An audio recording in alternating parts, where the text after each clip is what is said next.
be on one-loop integrands from the Riemann sphere. Thank the organizers for setting up this conference and for inviting me. I'll tell you about some work on obtaining sketching amplitudes at foot level from the Riemann sphere. This is work based on these papers. I'll talk mostly about the firsts with Yvonne Geyer, who's here, Lionel Mason, and Piotr Turkin. After my talk, Yvonne Geyer will be continuing along the same topic.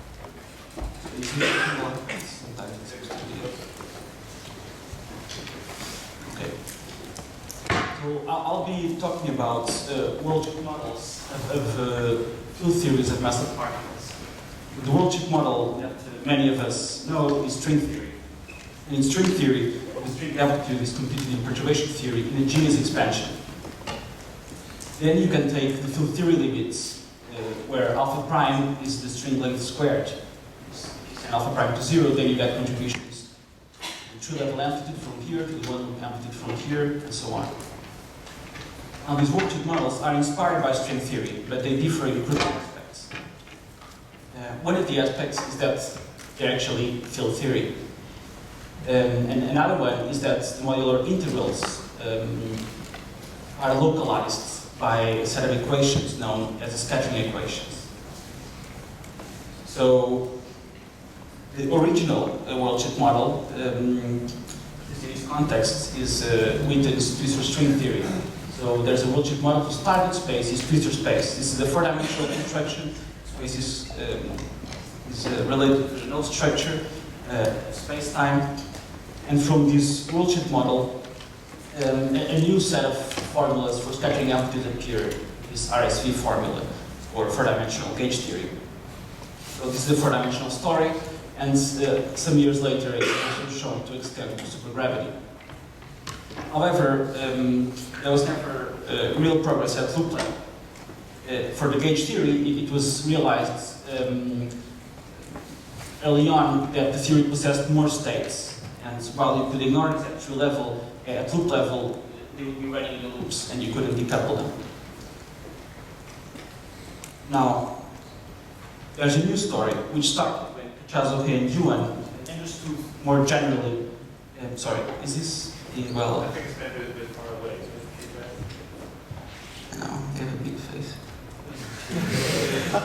I don't. Better? Yeah. And Kachazov and Yuan understood more generally the role of these sketching equations. And they presented formulas for several theories of massless particles in any number of dimensions. Now, Mason and Skinner then understood what type of Worldsheet model gives rise to these CHY formulas. And I will be discussing this new story because it will allow us to make some progress at loop level. So I will start by reviewing the sketching equations and these Ambitwistor strings, and then I'll talk about Ambitwistor strings at Genus 1 and new formulas at one loop. Okay, so here are the sketching equations. You take n massless particles, you have one equation per particle, and for each equation you sum over the other particles, you sum over this term. So this is a map between the kinematic invariants, the Mandelson variables, and some complex numbers, one per particle, which can be seen as points on the Riemann sphere. And indeed, there is an SL2C invariance of these equations, if you have momentum conservation. Now, you can fix this by fixing the location of 3 and the sigmas, and then you can solve it, and there are n-3 factorial solutions, which here are labeled by the superscript A. Now, one of the nice properties of this map is that when you have factorization, when a sum of external momenta goes on shell, then these points corresponding to the particles, as solutions to the sketching equations, converge to a single point. And in the limit, you get this factorization of the Riemann sphere, which underlies the factorization of the amplitude. So the CHY formulas have this structure. This is an integration over the moduli space of the sphere, and then this is an integrand, which will depend on the theory. The measure is universal. So you integrate over the positions of those points, and there are some delta functions which localize the integration on solutions to sketching equations. And one way to evaluate this integral is then to just sum, to solve explicitly in terms of solutions to Scatching equations, and to sum over a contribution for each solution, where here is the integrand and here is the Jacobian coming from the measure. And the integrand is theory specific. So for gauge theory, for the Scatching of Riemann, which have some polarization vectors, there's a matrix which depends on the kinematics and on the sigmas, and it includes the polarizations. Take the Pfaffian of that matrix, and then the color part is carried by this Park-Taylor type factor, where you have a color trace and a Park-Taylor denominator, and then you sum over the remaining permutations. And I'm using this notation. For gravity, remarkably, you need this matrix twice for a set of polarizations epsilon and polarizations epsilon tilde. And in the gravity states, in the scattering, are these direct products. So in general, this describes scattering of gravitons, kilotons, and the B field. This is a clear manifestation of the principle of gravity as H theory squared, as we know from the Kelvin relations and from the BCJ. Sorry to speak loud.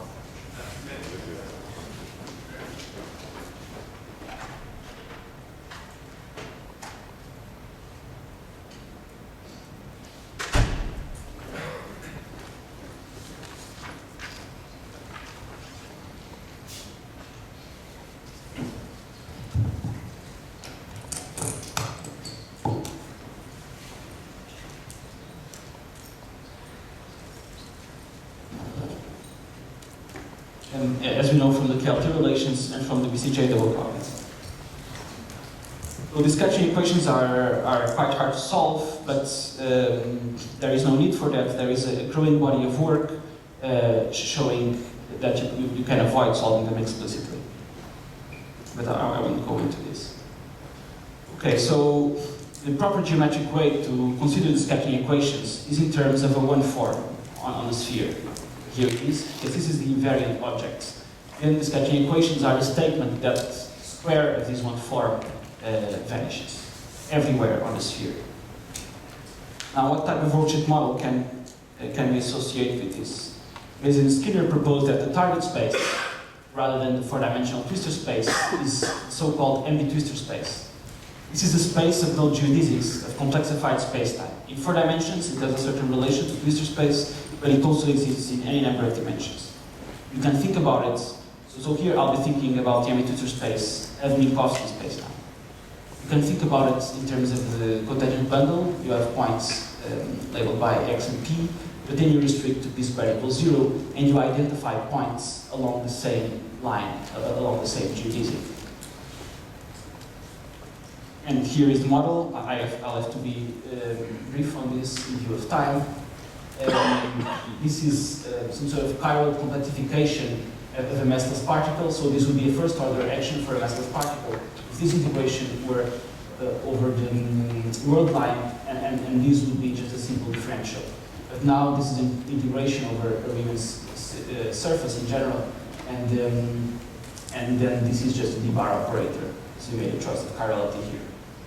But this E is still a Lagrange multiplier enforcing p squared equals 0.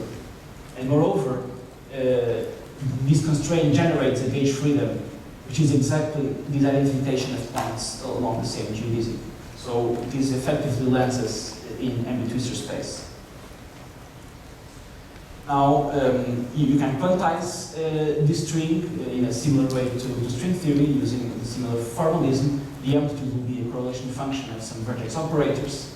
It's convenient to fix this Lagrange multiplier to 0.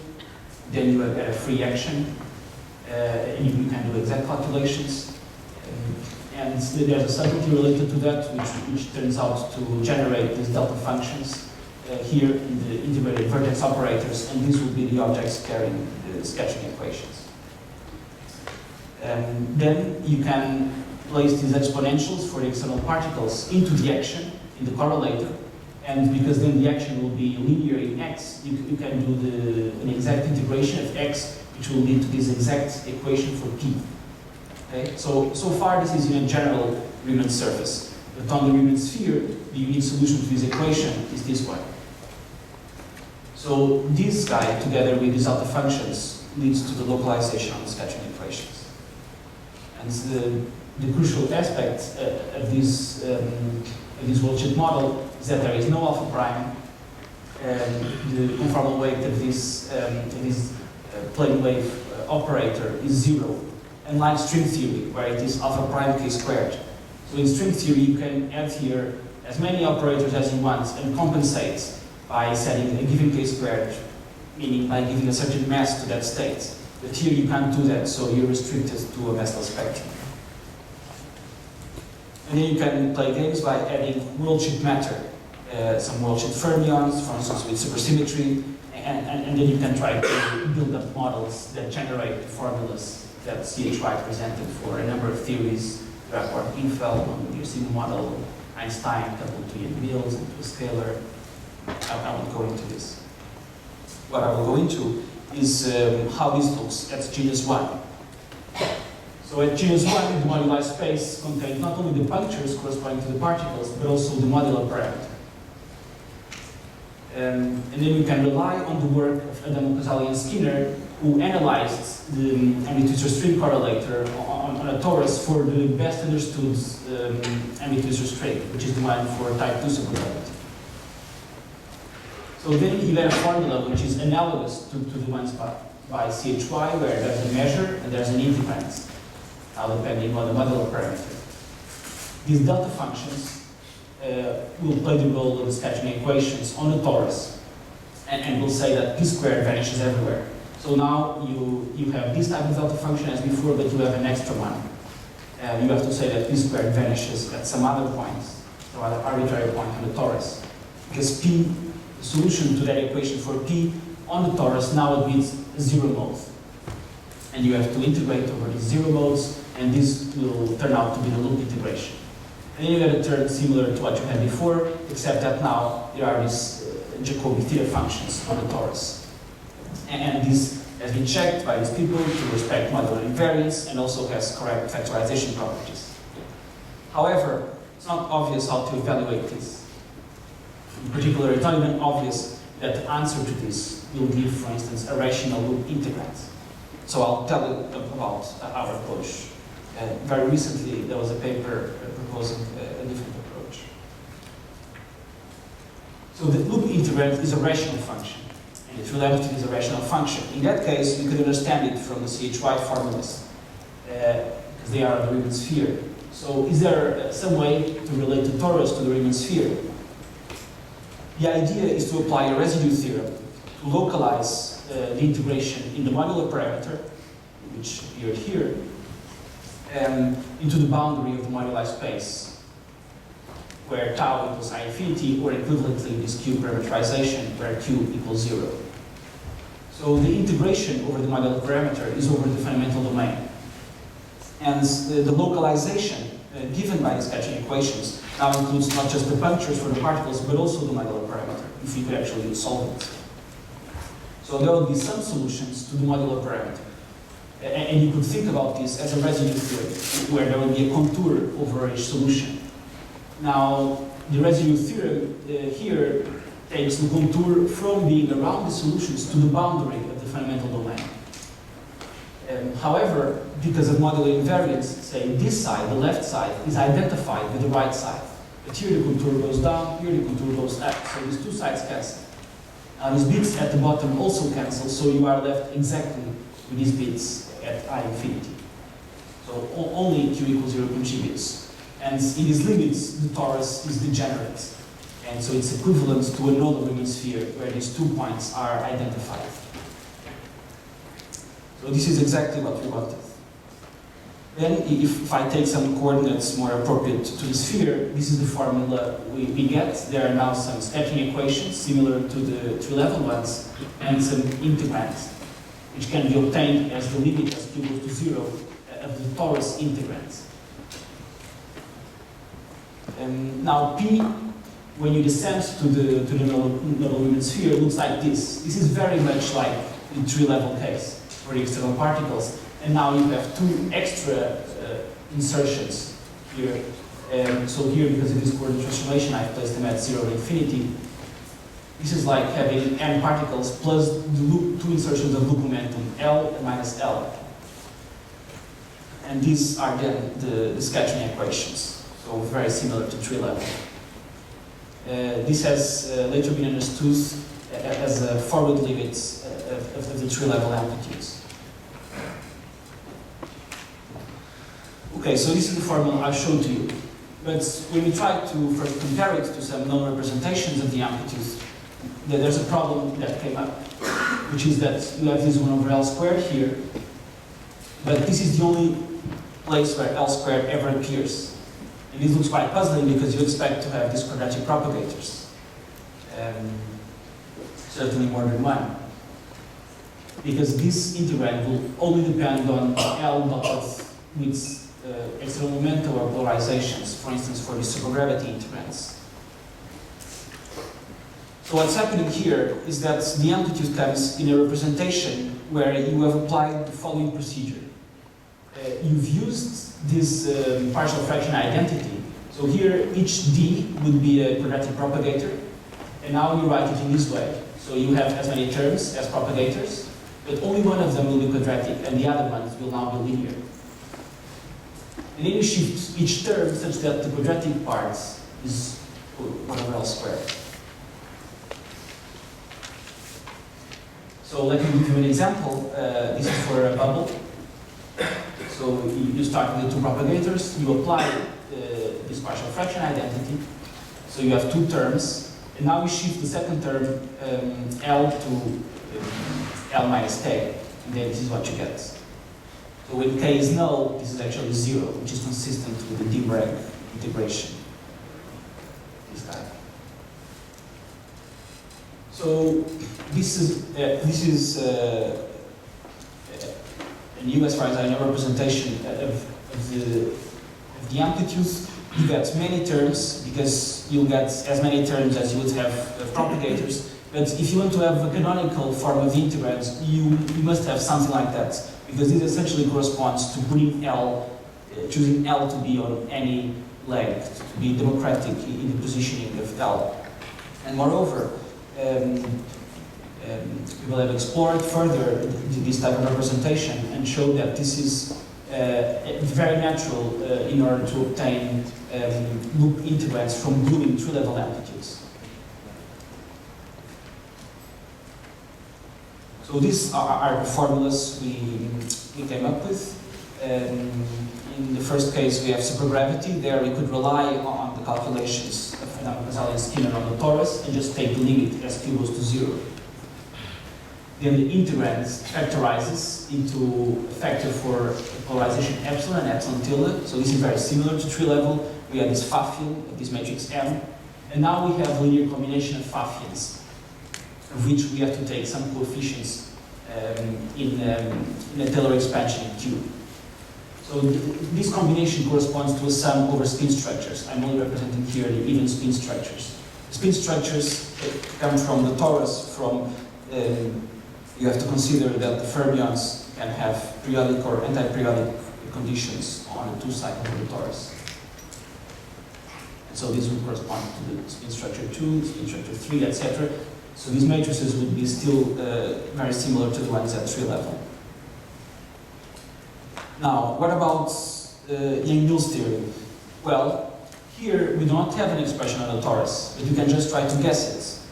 So we expect that there is some double copy between gravity and gauge theory, so we take only one factor to carry the polarizations, and then we'll have some sort of one loop extension of the Park-Taylor factor.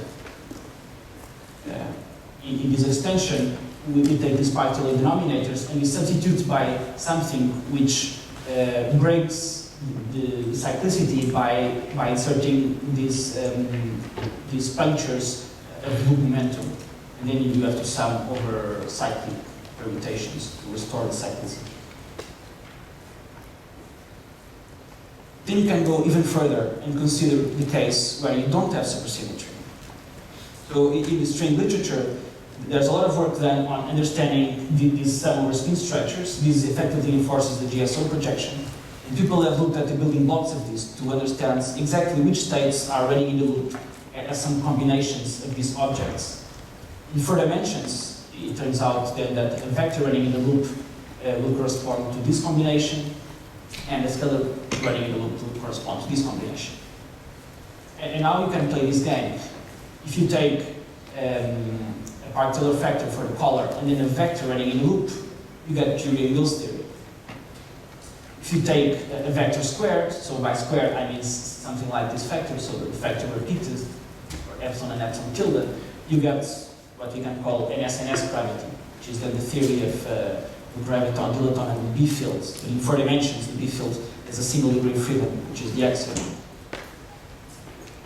And then you can also get pure Einstein gravity, where you subtract, to this case, the 2 scalars, which will be running in the loop here, the dilaton and the axion. And then you get only the gravitons. So this is a prescription which is similar in spirit to what Johansen and Ocherov did for the double copy of pure gravity in terms of the BCJ double copy. Okay. And this is what I had to tell you. I explained how the sketching equations can work at loop level. There's a geometric picture for the loop momentum, and I've showed you new formulas for gauge theory of gravity with or without supersymmetry. And moreover, these formulas show this principle of gravity as a square of gauge theory at one loop. There's many open questions. There are many open questions. Well, the first natural one is what happens at higher loops. And the idea is obviously that you get multiple degenerations of a higher genus Riemann surface. So we will hear more about this from Yvonne. Then you may ask yourself, what is the relation to string theory of these worldsheet models? There was actually a very nice paper recently by Casali and Kim that discusses this relation. And then you may want to ask yourself, so how general is this formalism? What is the class of theories to which it applies? And a very important question in order for this to be more effective at higher genus is the following. These worldsheet models are still written as an expansion in the genus of the Riemann surface. But as I've shown to you, actually, for many of the formulas I've presented, there is no torus expression that we started from. So presumably, there's a new breed of worldsheet models where the probability of expansion is not in the genus, it is instead in some number of nodes of the Riemann sphere. And it will be important to figure out how this works. And finally, of course, the biggest open question is how to make this useful for practical calculations of sketching out. Thank you.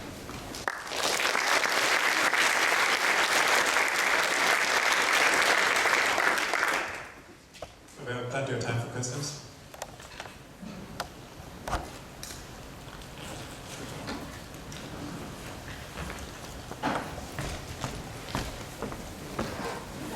Yeah, so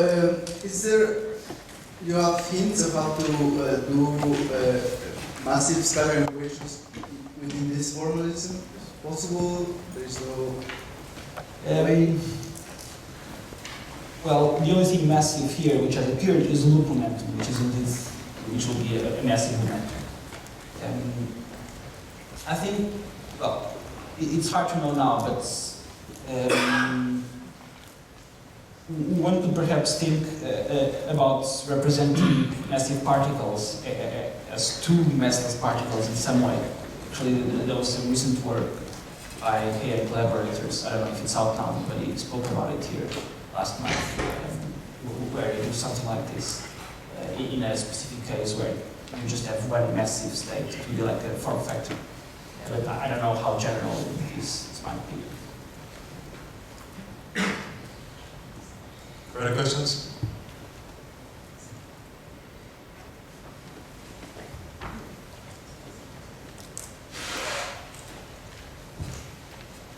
Looks like the UV representation of this form is not as good as in other methods. In other words, like in n equals 4 or n equals 8 supergravity, you expect boxes, and you only have like one propagator damping thing. There must be a rearrangement. That's right. So you can see it here, for instance, in this example. So if when L is large, this goes like 1 over L to the 4th. But then these guys will only go individually as 1 over L to the cube. And actually, when you do these shifts, in some cases, you do lose optimal UV counting. For supergravity, but for some reason, this doesn't happen. Even though you break it into terms, these individual terms will have this, the set of terms will still, at least at one loop, and I believe also at 2 loops, although we haven't checked this enough, does have the correct power counting behavior. Although generically, you will lose it, because when you do the shifts, you lose the cancellation between the terms.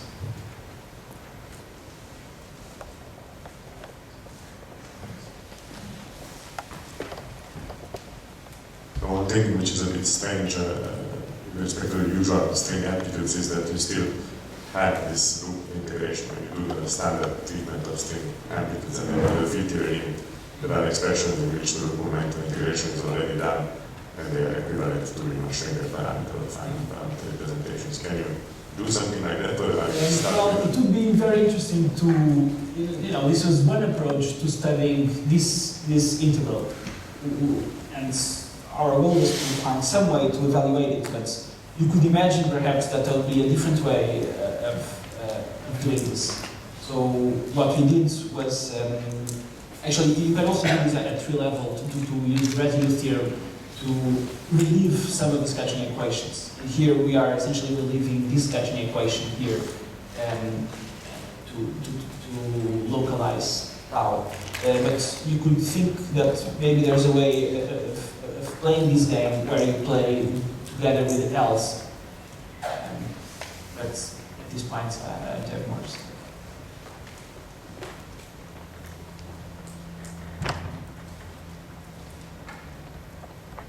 So I have one question.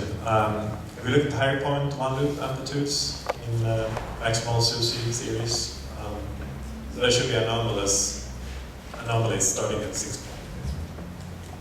So we present here this well, this formula is valid at n points, but we are neglecting here the odd spin structure, which will I think be responsible for this. But yeah, this is part of it. But you haven't looked explicitly at 6 points, 6 point amplitude. Well, not with this odd spin structure. But you can consider it. I didn't consider it because it's more messy. We were more focused on dimensions. All right, so with that, let's thank Ricardo again.